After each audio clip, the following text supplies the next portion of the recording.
everyone, it's Laura at Hyperstamper. Today's video is very different. I am finally going to show off my junk journal making room because I've spent a few days organizing it. So I'm going to start by showing you what I'm really proud of, which is this new unit that I got at IKEA, and I bought lots of inserts for it. So let me show you what I keep in here and how I've been very organized. These are just gobs and gobs of inserts, and you've heard me, if you follow me, mention my English countryside antique books from 1904. So these are all ready to be repaired and turned into junk journals. This box here is just full of old book covers that I've received damaged, but I'm going to turn them into pages, believe it or not, and inserts. So I've got all of those. These are little gifts that I give away to people often when they purchase one of my journals. They're from the 1890s. Antique books, and they're a little too thick, and I don't want to take them apart because they're quite special. I've got an antique book there from the 1920s. I've got some vintage maps here. These are all ready. I've prepared them all to be made into inserts. So when I make my many pockets, and you'll see all the wonderful inserts. I've got black and white. I've got color plates here, and I've got all of my antique and vintage greeting cards in here. These are all my antique children's books. So you've seen lots and lots of these over the years that I take pages from. I'm very proud of all of those. So lots of those. Down here are some vintage sewing notions, antique, some of them, old zippers with the metal. Those are antique. Then in here, I've got more inserts. These are my large page inserts for when I make the giant journals. More book covers ready to be made into junk journals. More here. And then these I'm really proud of. I'll start up here. Let me show you some of these awesome things. These are all of my vintage brooches, and you'll see that some of them are quite spectacular and quite valuable, but again, I don't keep them because they're worth money. I like to give them away. So always keep your eyes open for a journal that has one of those special things in it. Look at this one. These are all my vintage necklaces. Most of these I get at auctions and church bazaars, and then I usually take them apart and reuse the beads. But I just love these organization things, and I also got these at IKEA. I'll give you a little hint at IKEA. If you ask them, they often throw all these display boxes away, and they fit into the cubes perfectly. So just ask the cashiers if you can keep them instead of them just burning them.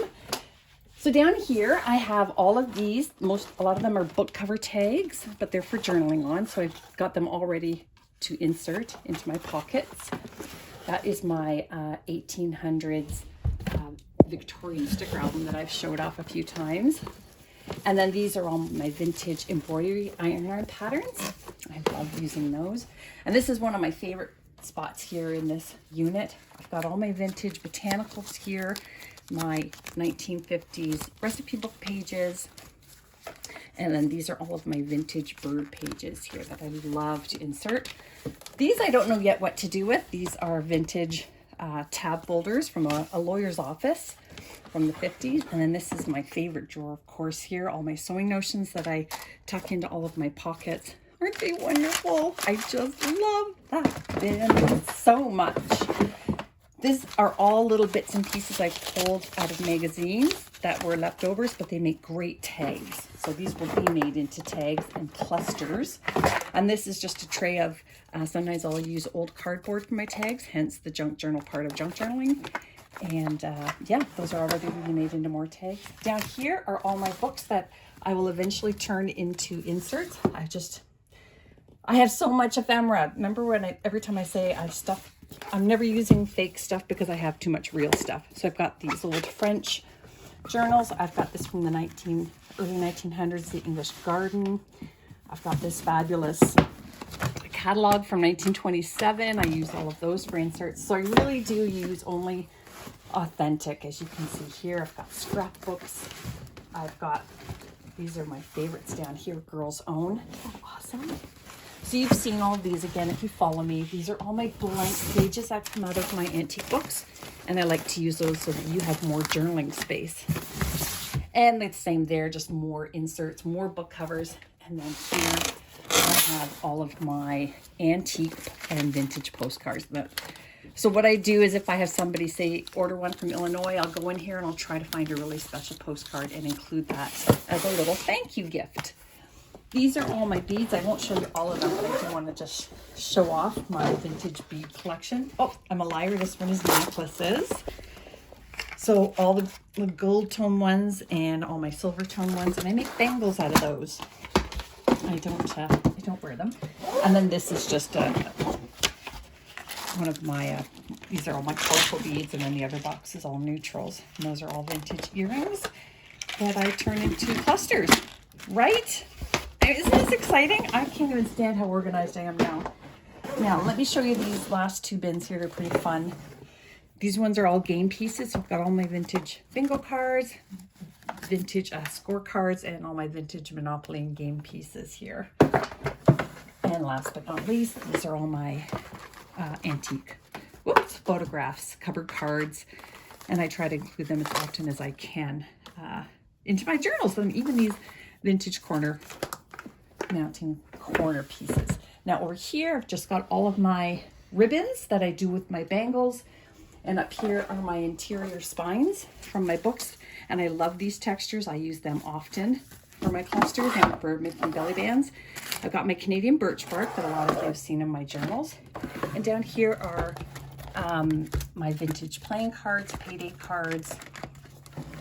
And over here, this is really fun. This is just to pull out and fill in space. I've got my flinch cards. I've got my antique stamps, little dictionary pages. I've got my arborite pieces, my antique wallpaper, little doll cutouts that have fallen out of books, my pressed flowers, receipts, actual vintage doilies from the 40s, and little dictionary pages, vintage recipe cards, and of course my Pearl Shop receipts here that I use in everything, more clusters. And then over here is just my little book collection. These are just things that every now and again I'll stick the whole book in a journal, or I'll just take a few pages out. I absolutely love these little treasures. And then last but not least, down here I just have drawers full of stuff, little things that I need. I've got all my tools, paper flower tools. These things are all ready to be made into inserts, like they're ready to go. So I put my pressed flowers on pages. A lot of these are already pockets ready to go.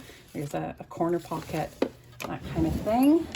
Oh, and of course my treasured feather collection here. These are pretty special to me. I quite love those. And then down here we have, these are how I make my spines. So that's all my heavy cardboard there. And then last but not least, up here is just some corner little bits and pieces that I need.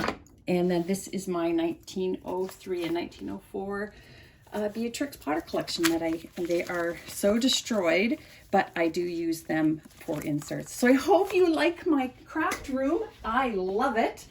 You'll note up there my very favorite books that I will never part with, but they are my favorites. And come back and visit soon. And someday you will see all of these made into wonderful junk journals. Come back soon.